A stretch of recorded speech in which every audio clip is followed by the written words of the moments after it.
नमस्कार साथियों, मैं हूं पी के साहू। मेरे YouTube चैनल में आप सभी का स्वागत करता हूं। साथियों, आपने देख लिए होंगे कि शिक्षक में भी विषय बाध्यता के लिए कैबिनेट के बैठक के उपरांत जो है राजपत्र प्रकाशित कर दिए गए हैं कि शिक्षक में विषयवार भर्ती, सीधी भर्ती और पदोन्नति के लिए जो है उसको लोप कर दिया गया है।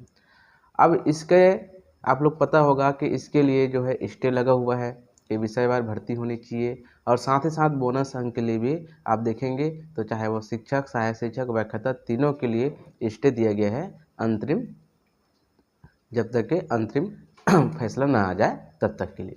तो साथियों, इसके आप लोग देखे होंगे कि विषय बाध्यता जो है आर्ट्स, साइंस, मैथ और अलग अलग विभाग जैसे कृषि विज्ञान हो गया, व्यायाम शिक्षक तो गैर शिक्षकी में मान लीजिए आ जाता है।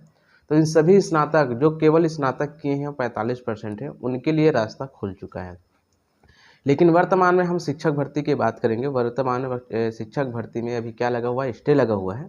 तो क्या इस बेस पे जैसे सरकार को हो सकता है 14 अगस्त तक के इसके बारे में जानकारी मांगा गया है कि किस प्रकार से होगा।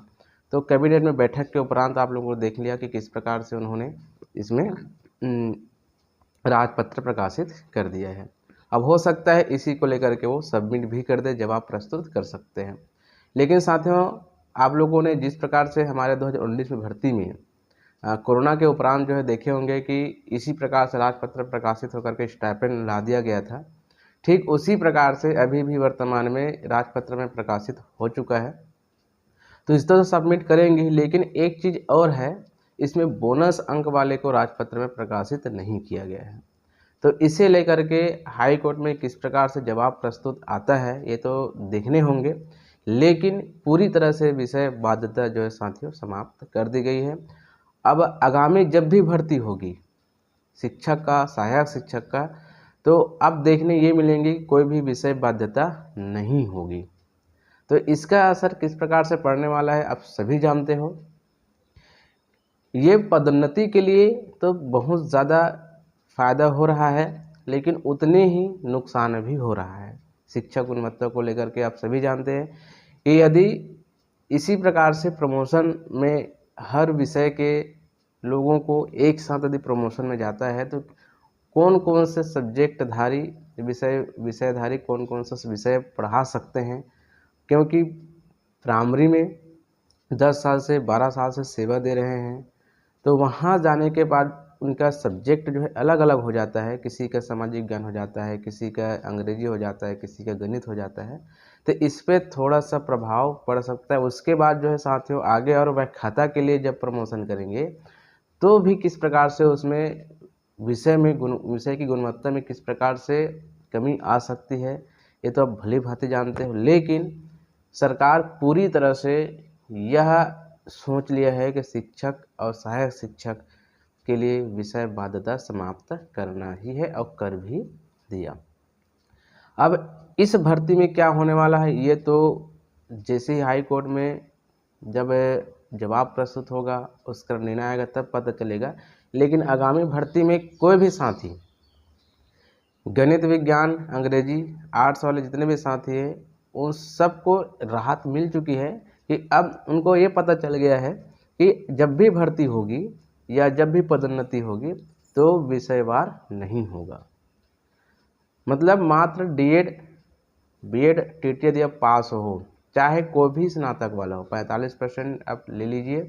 क्योंकि विषय बाध्यता में क्या होता था कि विषय देखा जाता था कि इस विषय में उसका स्नातक होना चाहिए, लेकिन अब कोई भी विषय नहीं देखा जाएगा।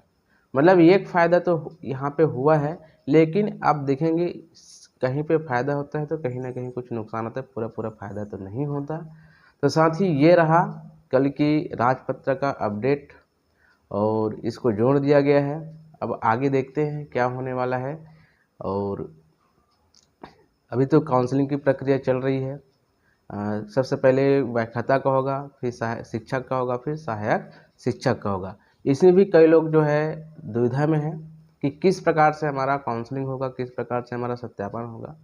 तो कई लोग जो है साथियों इसमें बहुत अच्छे ढंग से सुझाव देने का प्रयास कर रहे हैं और हमारा भी सुझाव वही रहा है कि सबसे पहले 1:2 या 1:3 में बुला करके वेरिफिकेशन करा देना चाहिए था।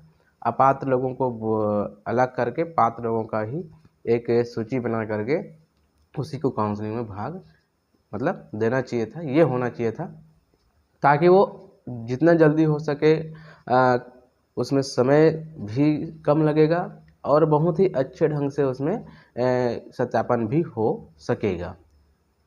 अब आप भी देख ले होंगे पूरे के, क्योंकि ऐसा स्थिति रहे ना तो बहुत समय लग सकता है, क्योंकि बहुत लोगों का डीएड बीएड नहीं हुआ है, बहुत अच्छे नंबर लेके आ गए हैं, है ना। कई लोग जैसे पीएससी वाले हैं और किसी का तैयारी कर रहे हैं, वो लोग भी बहुत अच्छे नंबर लेके आ गए हैं। तो ऐसे लोगों जो वहाँ जाने के बाद जो है हो सकता है उसका वेरिफिकेशन के समय सत्यापन नहीं होगा, अपात्र हो जाएंगे, फिर उसकी जगह दूसरे को बुलाएंगे। क्योंकि आप सभी जानते हो जब भी ऑनलाइन काउंसलिंग होता है 1:1 में बुलाते हैं। तो मेरे ख्याल से इसमें निवेदन करके आग्रह करके सबसे पहले वेरिफिकेशन करा देना चाहिए और जो पात्र अभ्यर्थी है उन्हीं को काउंसलिंग के लिए भाग दिलाना चाहिए। तो साथ ही इस वीडियो में बस इतना ही। यदि अच्छा लगे तो लाइक कमेंट शेयर अवश्य करें।